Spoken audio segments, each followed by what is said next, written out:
আজি এই ভিডিঅ'টোত আমি কিছুমান অতি জটিল কুৱেশ্যনৰ বিষয়ে আলোচনা কৰিম, যিসমূহ কুৱেশ্যন আমাৰ APSC, ADR, অসম আৰক্ষী ইত্যাদি বিভিন্ন কম্পিটিটিভ এক্সামত সঘনাই আহি থকা দেখা যায়। আহক আমি প্ৰশ্নসমূহৰ মাজলৈ আগবাঢ়ো। ইয়াত প্ৰথম কুৱেশ্যনটো আছে, অৰ্থাৎ কুৱেশ্যন নম্বৰ 1। কালিকা পুৰাণ অনুসৰি প্ৰাগজ্যোতিষপুৰৰ প্ৰথম গৰাকী দানৱ বংশৰ ৰজা কোন আছিল? উত্তৰ হ'ব মহিৰংগ দানৱ। যিসমূহ কুৱেশ্যন আলোচনা কৰা হ'ব তাত উত্তৰটোৰ ব্যাখ্যা দিয়া হৈছে, সেইবোৰ ব্যাখ্যা আপোনালোকে নিজে পঢ়ি ল'ব। ভিডিঅ'টো দীঘল হৈ গৈ থাকিব, সেয়েহে ব্যাখ্যাখিনি আপোনালোকে নিজে পঢ়ি ল'ব। Question number 2। আহোম স্বৰ্গদেউ চুকাফাৰ দিনৰ পৰাই কোনটো ঐতিহাসিক প্ৰথা আৰম্ভ হৈছিল? উত্তৰ হ'ব বুৰঞ্জী লিখাৰ প্ৰথা। 3 নম্বৰ কুৱেশ্যন, হস্তিবিদ্যা গ্ৰন্থখন কোন চনত ৰচিত হৈছিল? ইয়াৰ স্পেলিংটো ভুল হৈ থাকিব পাৰে, আপোনালোকে অনুগ্ৰহ কৰি চাই ল'ব। উত্তৰ হ'ব 1734 চনত। 4 নম্বৰ কুৱেশ্যন, হিউৱেন চাঙে কামৰূপ ভ্ৰমণ কৰোঁতে কোনজন ৰজা শাসনত আছিল?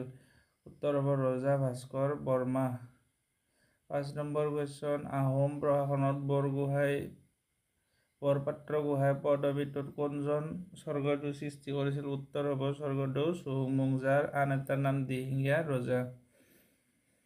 6 নম্বৰ কুৱেশ্যন, 1639 চনত আহোম আৰু মোগলৰ মাজত হোৱা চুক্তিখনৰ নাম কি? উত্তৰ হ'ব আচোৰৰ আলিৰ চুক্তি। 7 নম্বৰ কুৱেশ্যন, 1682 চনত ঐতিহাসিক ইটাখুলিৰ যুদ্ধত আহোম সেনাপতি কোন আছিল? দিহিঙীয়া আলোন বৰবৰুৱা আছিল। প্ৰথম হিন্দু ধৰ্ম গ্ৰহণ কৰি স্বৰ্গনাৰায়ণ উপাধি লোৱা আহোম স্বৰ্গদেউ কোন আছিল? উত্তৰ স্বৰ্গদেউ চুহুংমুং। 9 নম্বৰ কুৱেশ্যন, মধ্যযুগীয় কোচ ৰাজ্যত প্ৰচলন হোৱা মুদ্ৰাৰ নাম কি আছিল? ইয়াত স্পেলিং মিষ্টেক, নাৰায়ণী মুদ্ৰা। 11 নম্বৰ কুৱেশ্যন, তুংখুঙীয়া বুৰঞ্জীৰ মূল লেখক কোন আছিল? উত্তৰ হ'ব শ্ৰীনাথ দুৱাৰা বৰবৰুৱা। 12 নম্বৰ কুৱেশ্যন, অসমত ব্ৰিটিছৰ বিৰুদ্ধে প্ৰথমটো কৃষক বিদ্ৰোহ ফুলগুৰিত হোৱা কোন চনত হৈছিল? উত্তৰ হ'ব 1861 চনত। 13 নম্বৰ কুৱেশ্যন, 1857 চনৰ বিদ্ৰোহত মণিৰাম দেৱানৰ লগত কাক ফাঁচি দিয়া হৈছিল? উত্তৰ হ'ব পিয়লি বৰুৱা।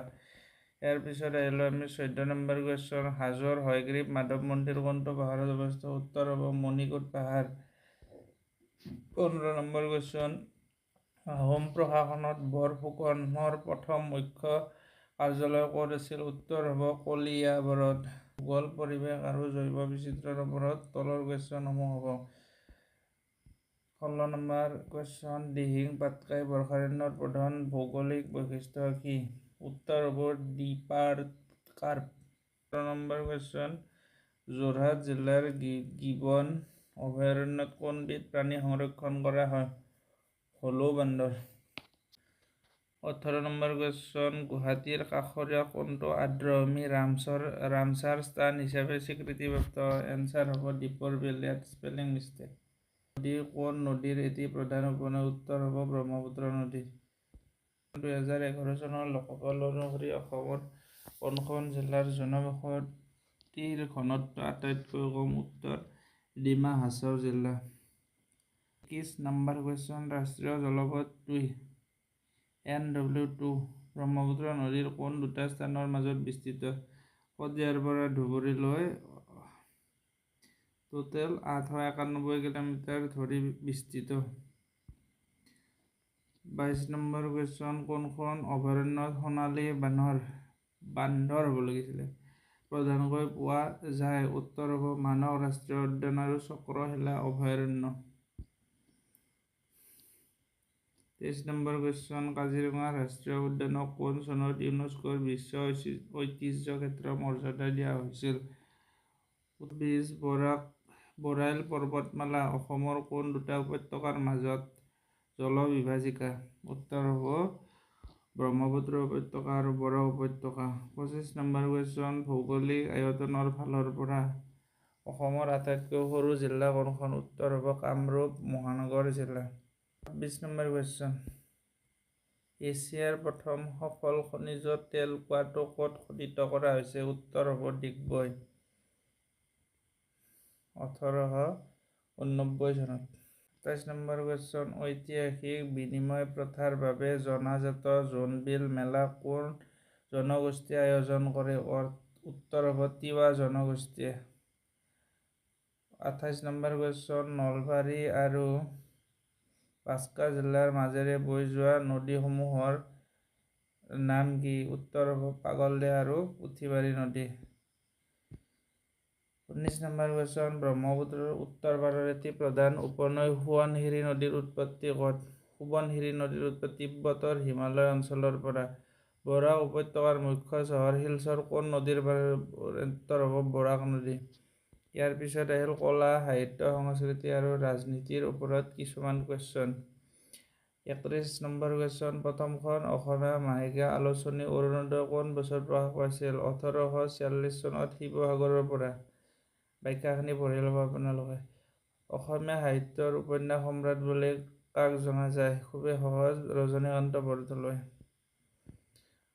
পাৰস্পৰিক লোকনৃত্য দেওধনী কোন দেৱীৰ পূজাৰ লগত বিশেষভাৱে জড়িত? খেৰাই পূজা আৰু মনসা পূজা।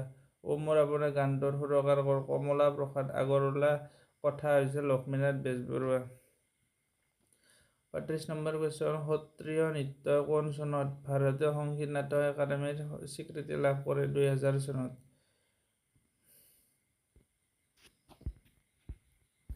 কুৱেশ্যন নম্বৰ 37, মহাপুৰুষ শ্ৰীমন্ত শংকৰদেৱৰ পিছত সৰ্বাধিক বৰগীত কোনে ৰচনা কৰিছিল? উত্তৰ হ'ব মাধৱদেৱ। 37 নম্বৰ কুৱেশ্যন, ঐতিহাসিক অসম চুক্তি কোন তাৰিখে স্বাক্ষৰিত কৰা হৈছিল? 1985 চনৰ 15 আগষ্টত। 38 নম্বৰ কুৱেশ্যন, প্ৰথম অসম উপত্যকা সাহিত্য বঁটা কোনে লাভ কৰিছিল? সৈয়দ আব্দুল মালিকে 1990 চনত। কোনগৰাকী স্বাধীনতা সংগ্ৰামীক অসম কেশৰী উপাধি দিয়া হৈছিল? উত্তৰ হ'ব অম্বিকাগিৰি ৰায়চৌধুৰীক।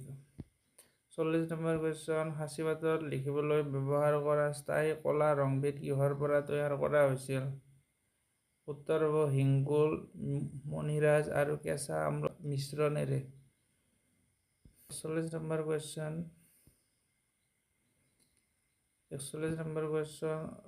ৰাষ্ট্ৰপতিৰ স্বৰ্ণ কমল বঁটা লাভ কৰা প্ৰথমখন অসমীয়া কথাছবি শকুন্তলা পৰিচালনা কোনে কৰিছিল বা কোন আছিল? উত্তৰ হ'ব doctor Bhupen Hazarika. 42 number question, ভাৰতীয় সংবিধানৰ কোনটো অনুচ্ছেদত অসম ৰাজ্যৰ বাবে বিশেষ বিধিবদ্ধ ব্যৱস্থা আছে? অনুচ্ছেদ 371 বি, আৰ্টিকল 371 বি। 43 নম্বৰ কুৱেশ্যন, স্বাধীনোত্তৰ অসমৰ প্ৰথম মুখ্যমন্ত্ৰী গোপীনাথ বৰদলৈ, তেওঁক লোকপ্ৰিয় উপাধি দিয়া হয়। 44 নম্বৰ কুৱেশ্যন, অসমীয়া সাহিত্যৰ ত্ৰিমূৰ্তি বুলি কাক কোৱা হয়? লক্ষ্মীনাথ বেজবৰুৱা, পদ্মনাথ গোহাঞিবৰুৱা আৰু চন্দ্ৰকুমাৰ আগৰৱালা।